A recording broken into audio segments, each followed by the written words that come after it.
Good afternoon, joggies. Right, this is another episode of Study with Mr. K, and today we'll be touching on tectonics. Alright, this is only for those who are studying the Tectonics chapter, and today we'll start off with Tectonics Topic 1. Right, for Tectonics Topic 1, it is basically a very basic information on the plate tectonic theory. Okay, and you can see that there are quite a number of explanations, there are quite a number of terms that a student needs to understand and take note of. Alright, let's start off with PTT, right? Plate tectonic theory. So what is plate tectonic theory? Okay, for plate tectonic theory, it talks about the earth having three distinct layers, and these three distinct layers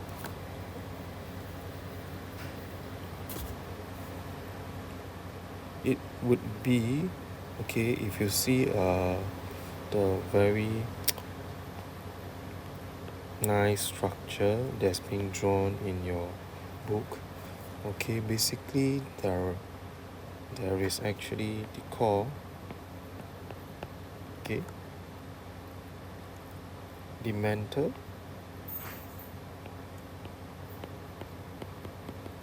and then of course the crust.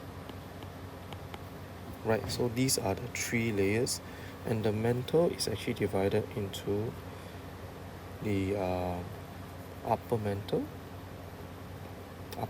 mantle. Why is there this division? It is because the lithosphere is actually the crust with some parts of the uppermost mantle layer. Right, this is the lithosphere. Okay,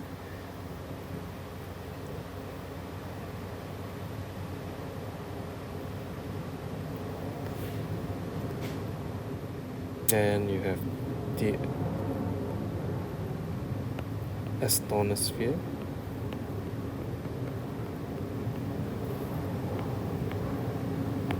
right? So they have the different layers, the three major layers, and these are called the lithosphere itself. Alright, they are actually called, these are the tectonic plates.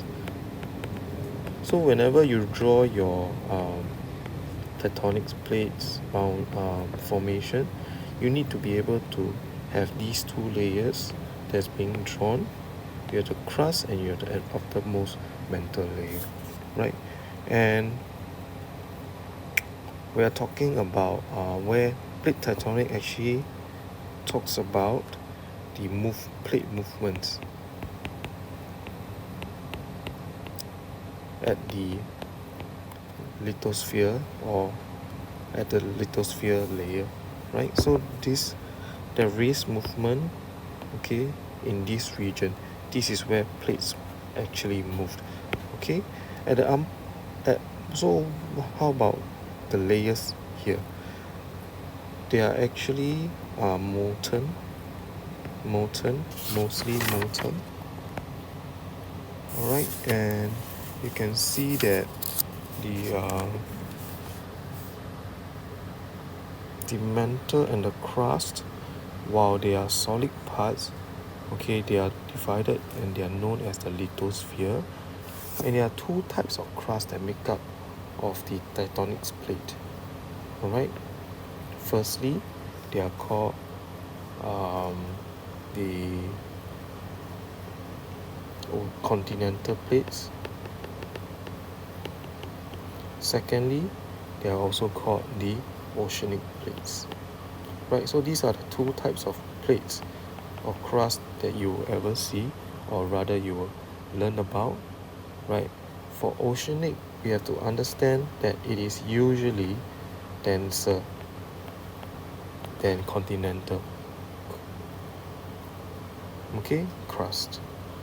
And with this density, it actually causes a different reaction when the two actually meets, right? And then for the astronosphere, okay, usually, and also the astronosphere, they are kind of molten, kind of semi-solid. Maybe I just erase this here first. Okay, hopefully it doesn't confuse you. Okay, these are usually semi-solid, or you can call it molten, right? And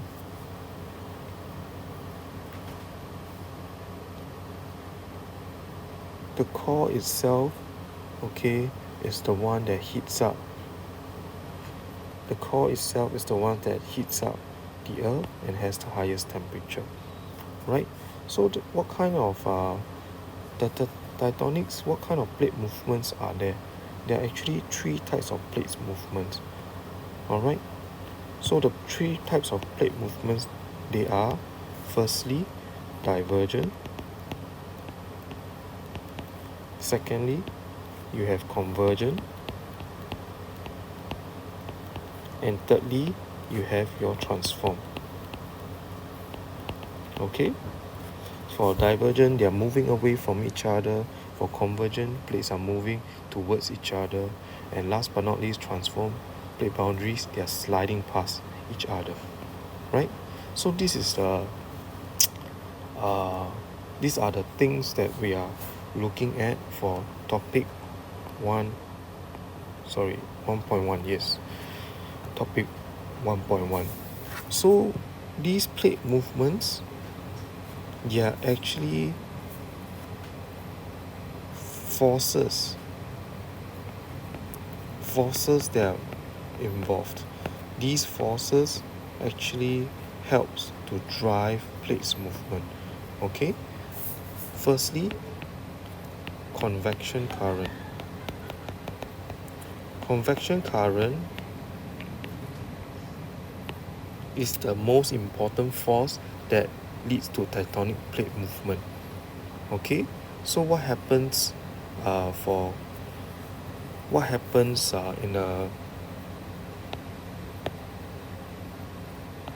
the Earth?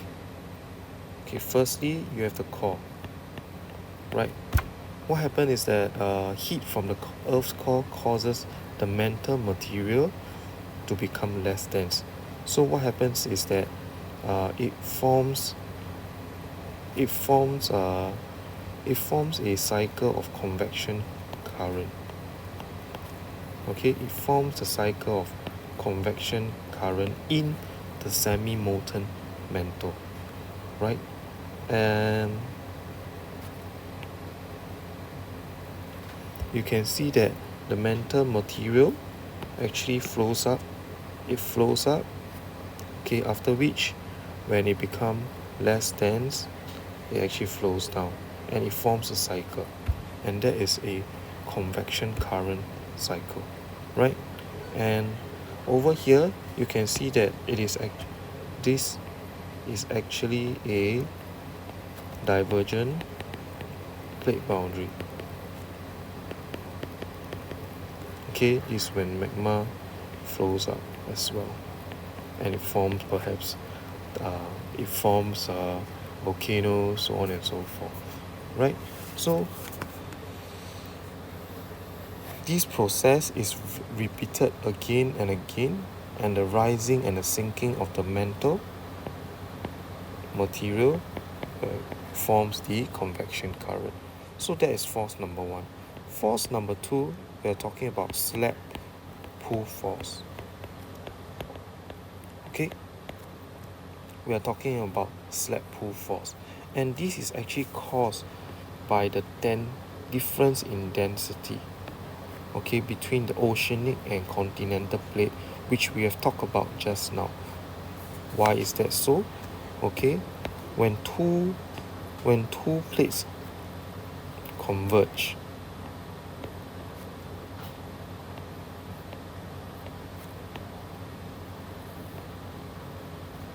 okay, when two plates converge, okay, the denser crust will actually sink beneath the less dense crust.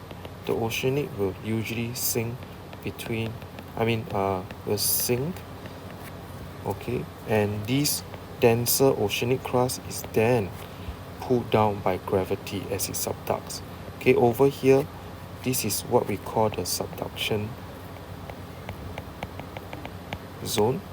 Okay, subduction is a very important keyword that we all need to understand and know, and this is due to gravity that's being pulled that is pulling down the oceanic crust, and it subducts beneath the less dense crust.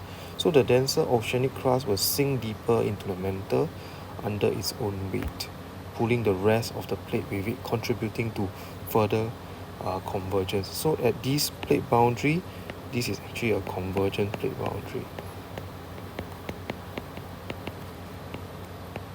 Okay, so this is actually the two forces that are actually playing in the plate tectonic theory. Alright, if you want to know more about plate tectonic theory, you can go and search online, okay, about plate tectonic theory, right? So next we talk about what are the evidences, okay, evidences of plate tectonic theory. Okay, so we look at 1.2. 1.2 talks about seafloor spreading. It talks about seafloor spreading. So what is seafloor spreading? Seafloor spreading is basically an evidence that supports, okay, that supports plate tectonic theory. Okay, and this is actually another this is an indication of the divergent plate boundaries. Alright, so seafloor spreading, what happens is that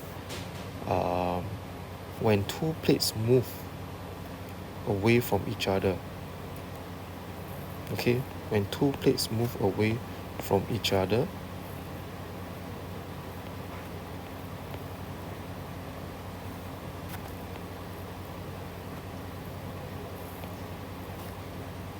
okay, you can see over here when two plates move away from each other that are at the divergent plate boundary, okay, the seafloor that is here, this is called the seafloor, seafloor, right? The seafloor is actually moving away from each other, and this magma from deep within the earth, this is magma, will actually rise up, and at this location, this is called the mid-ocean ridge, right? So seafloor spreading basically talks about a process where magma from deep within the earth rises through mid-oceanic ridges to create new oceanic crust. So you can see over here, maybe I just highlight a bit here, okay, the ones that I've just colored, these are newer oceanic crust that is being formed when magma actually solidified. So these are new oceanic crust.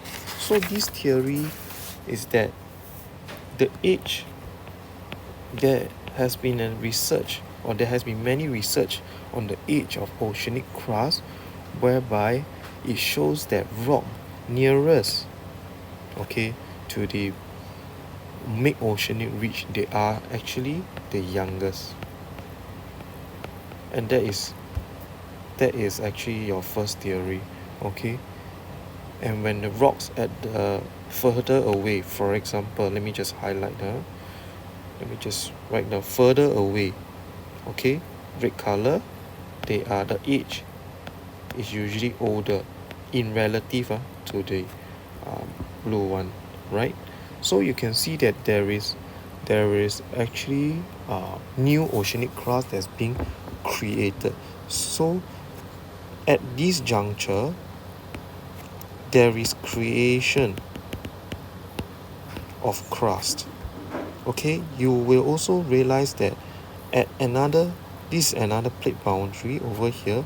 At another plate boundary, there is subduction, and at subduction zone, there will be destruction as well. So nature works in a very interesting way. Okay, nature works in a very interesting way whereby wherever there is creation, okay, there will be destruction at another place, right? And you can see that at the subduction zone where usually oceanic trenches are being found, there is destruction, right?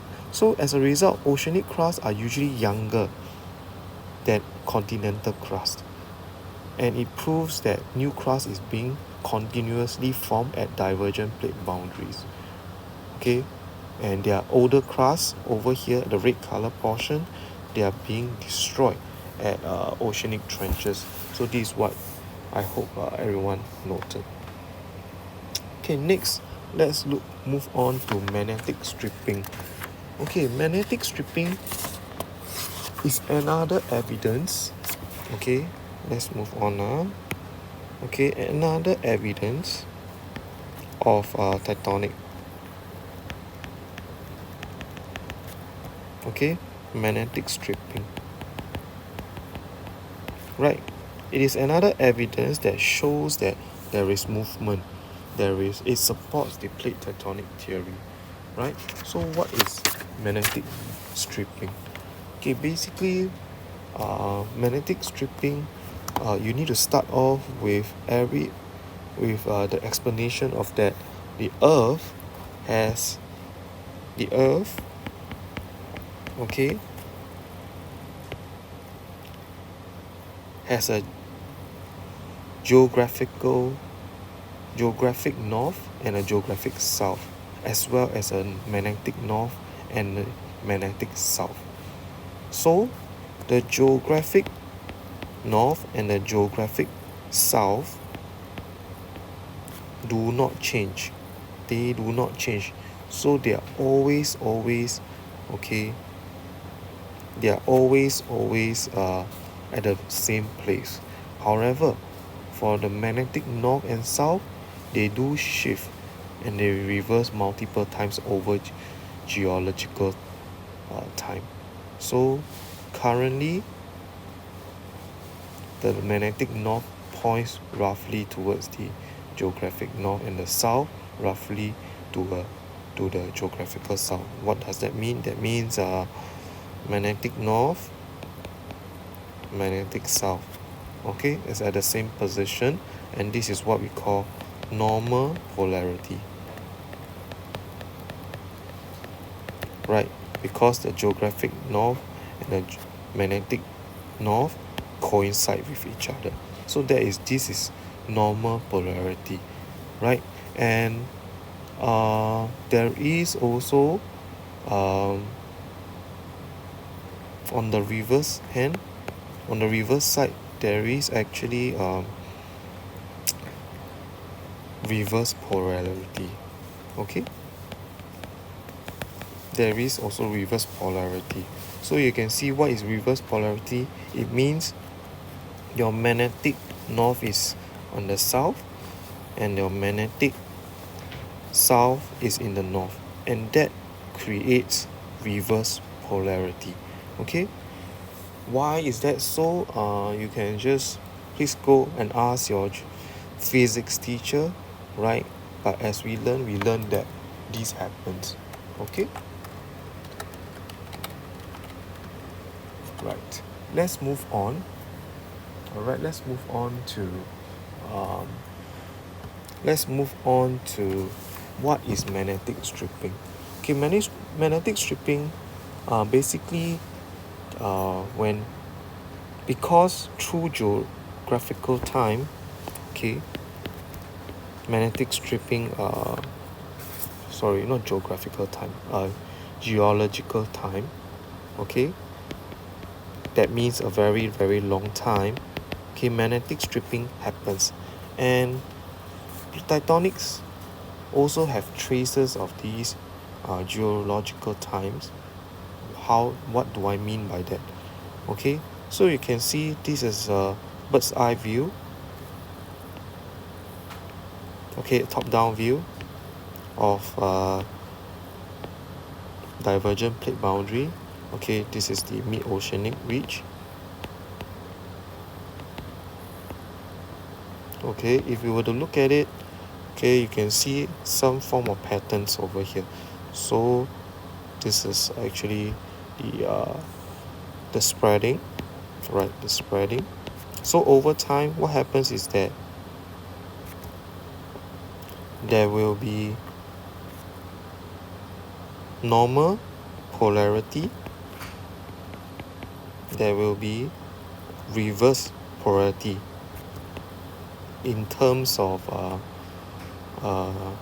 in terms of the crust that's being moved, right? So normal polarity, and then you have your reverse polarity that is signified by the zigzag sign. So it will all usually alternate. So as it moves, it gets older. Okay, so normal polarity, and then of course your reverse polarity, so on and so forth, right? So there is a pattern, and this has been found out by scientists. Okay, this has been found out by scientists. So you can see that there will always be a pattern. So in my previous topic about climate, there will always be pattern. Likewise, there is always a pattern for tectonics as well. So magnetic stripping is a geological pattern. It may not look so nice like this. Okay, it depends on how much this geological time we are looking at. Are we looking at a consistent geological time? Then it will be a very nice pattern. If we are not, we are talking about differences between 10,000, 100,000 years, then yeah, it is what it is. So usually, okay, it is symmetrical. Okay, symmetrical because we are looking at the same processes that's being formed over here, right? Usually it is symmetrical. And why does this happen? Okay, it is because of the composition of the rocks. Okay, if we look back here, okay, oceanic crust. Okay, I'm going to link all the way here. Oceanic crust consists of mostly basaltic rocks. Okay, because they are formed by volcanic rocks from iron-rich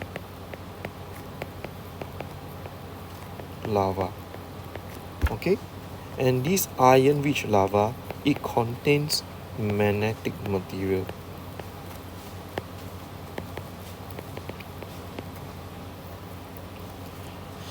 These magnetic materials, okay, will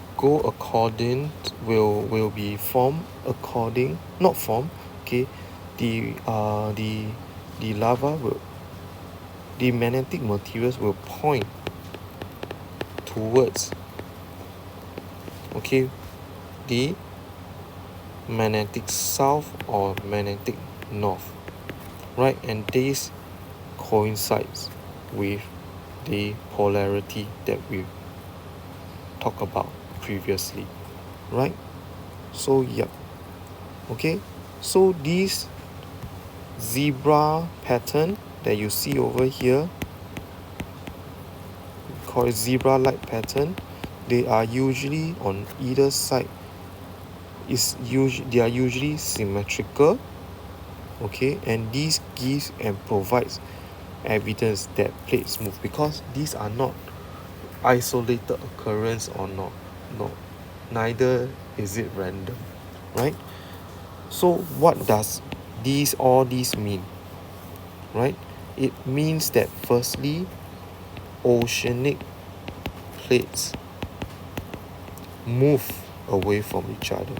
They move away from each other. Secondly, okay, there is iron rich lava that comes out from the that cools down, solidify, and form new oceanic crust. So these form new oceanic crust, right? And uh, when the Earth's Earth's polarity, okay, will determine the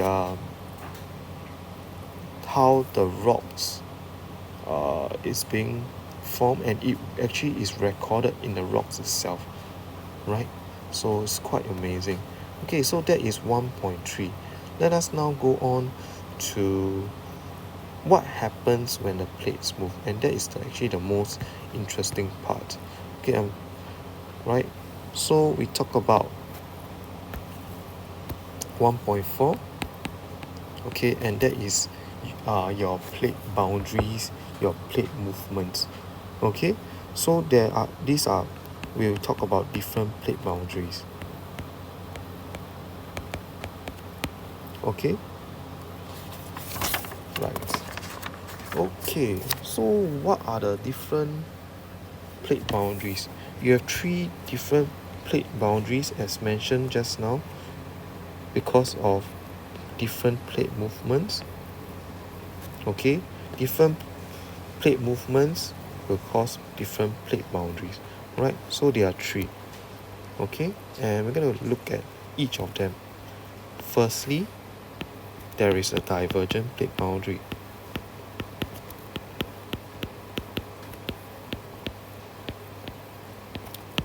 Right, so for divergent plate boundary, basically they are moving away from each other.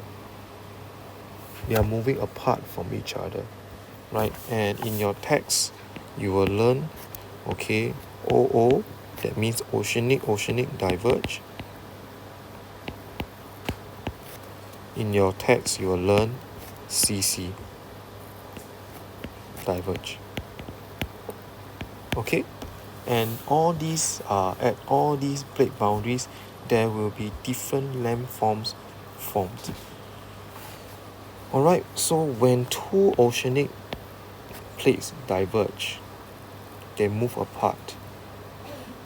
What happens is that, okay, mid-ocean ridge will be formed, okay, plus volcanoes will be formed as well, and sometimes, usually, it is under sea volcanoes. So that is the divergent plate boundaries, and an example is the North America and Eurasian plate. When they move apart, it forms the Mid-Atlantic ridge. Let's go to Google Earth. Where's my Google Earth? Let's go there. Wow. Okay, where is the Mid-Atlantic ridge? Okay, let's go. Okay, the Atlantic Ocean. Sorry, just give me a moment. Just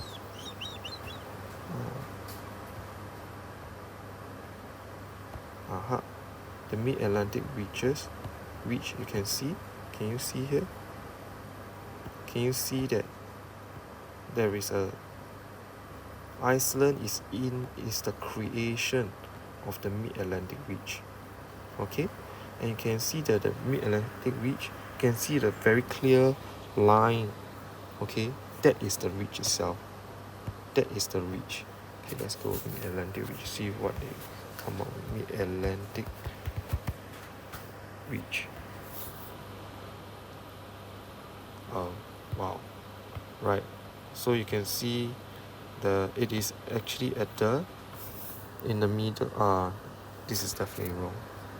Okay, so the Mid-Atlantic ridge cuts across the Atlantic Ocean in the middle of this picture over here. Quite interestingly, Iceland is actually a volcanic island. It is the accumulation of all the lavas, and it forms Iceland. Iceland is 100% formed because of the solidification of the volcanic lavas, okay, and these forms the island of Iceland. And over time, okay, these undersea volcanoes, okay, they become volcanic island, right, as they rise above sea level, right? So that's quite interesting. Let's move on back.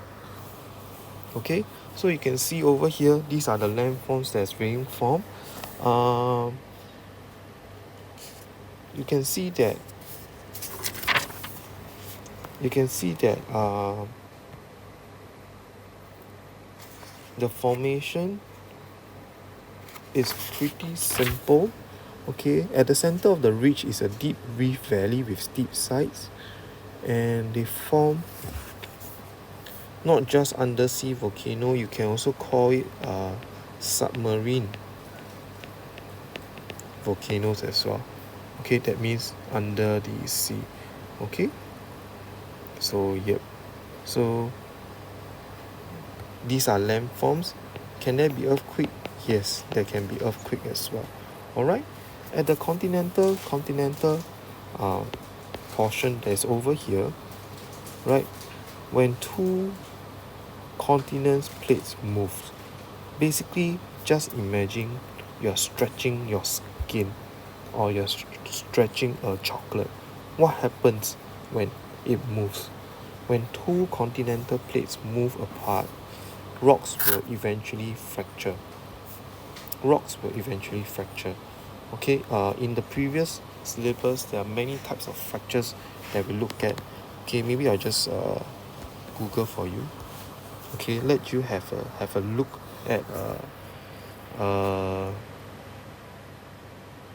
different types of faults at convergent of continental plates. Alright, so you can see, let's see, where is the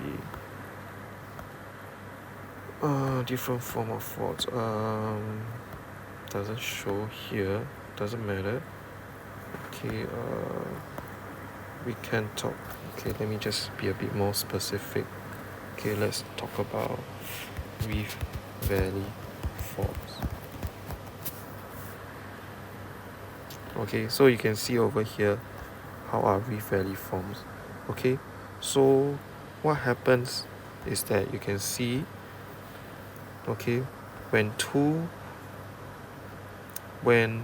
the continental crust is being torn apart, when two continental crust is being torn apart, okay, parallel fractures form. Parallel fractures are formed. Okay, over here you can see that. I don't know why the pictures. Okay, okay, parallel faults are formed. Okay, you can see that the parallel faults are very obvious over here, and the rock between these faults sometimes collapse to form a reef valley. That is actually how a reef valley is formed, and reef valley usually have steep sides.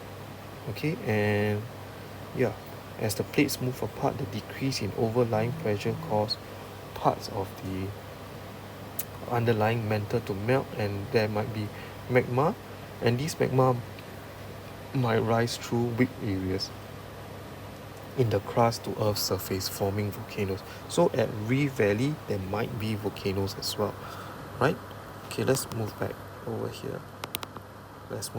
So over here it forms reef valleys with steep sides. Okay, please make sure you know all these terms. Okay, because of parallel faults. Okay, parallel faults. Okay, please use these terms, right? And earthquake may be released as well, right? An example would be the Great Reef Valley. Okay, there could be volcanoes as well, right? So that is the divergent plate boundaries. Okay, let's move on to the next plate boundary. Okay, that is the convergent plate boundary. Why am I not drawing here? Because later on in topic 2 I'll be drawing. So yes, for convergent plate boundary, okay, there are few things that can happen. Okay, there are 3 kinds.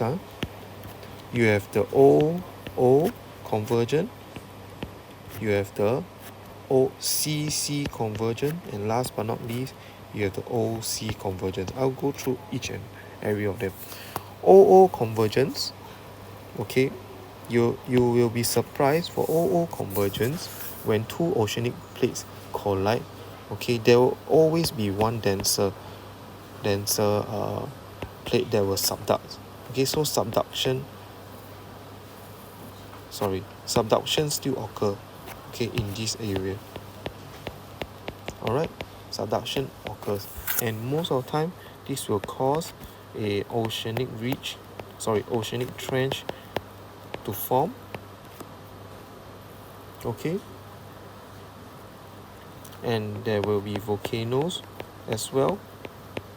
Okay, as the subducting plate sinks into the mantle, the high pressure forces water out of its oceanic crust, and water lowers the melting point of the overlying mantle, causing it to melt, forming magma.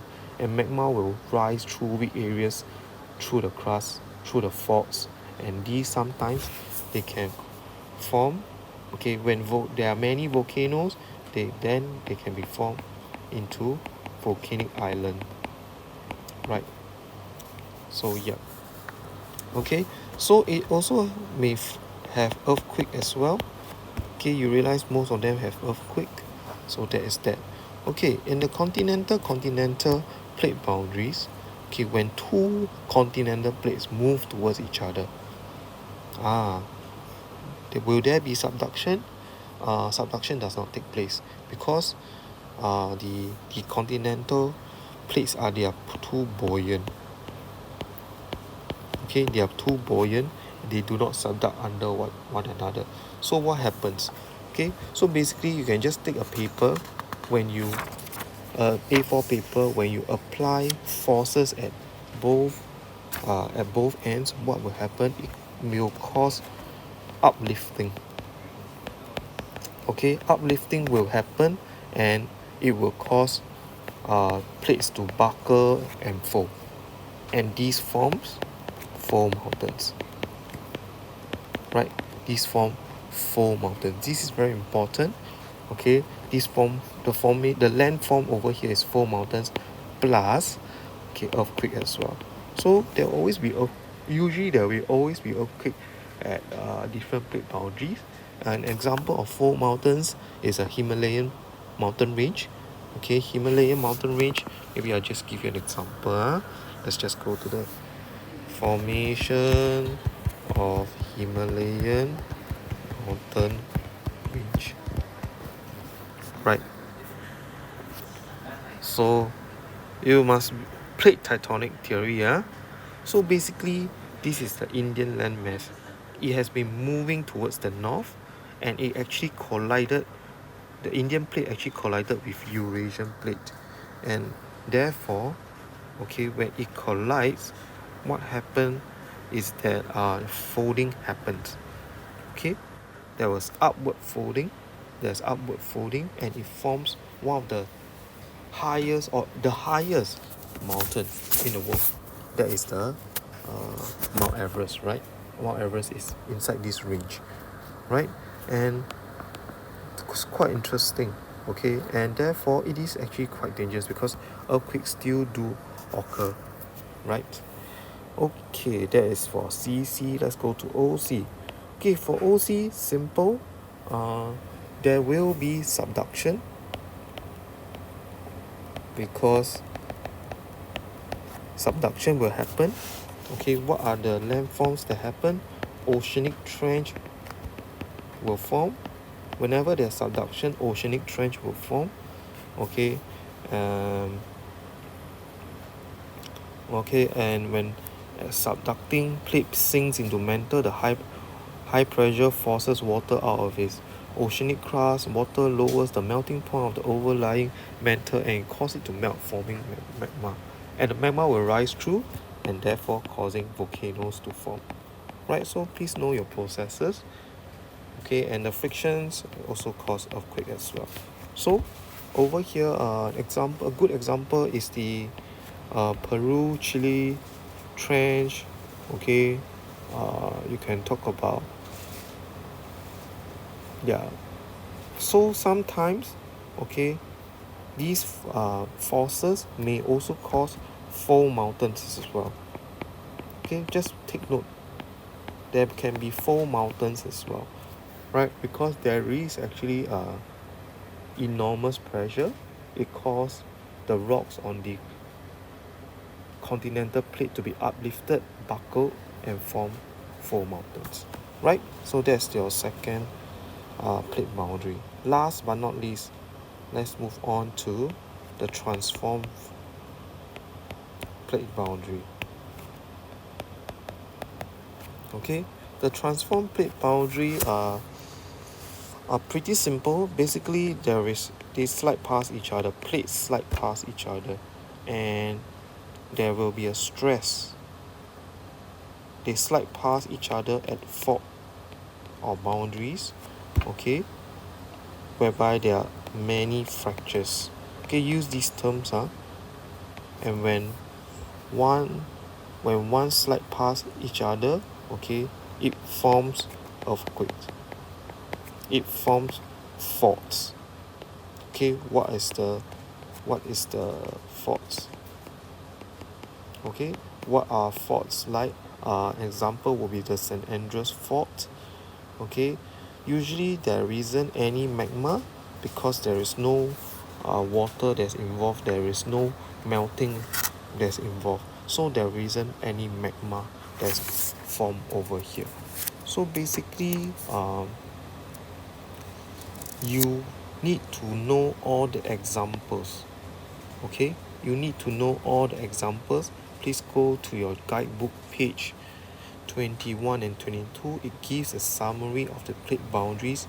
Okay, I hope I've summarized topic 1 pretty much. Topic 1, okay, so topic 1, 1.1, 1.2 and 1.3 is talking about basic information and evidences of plate tectonic theory. 1.4 goes into the different plate boundaries.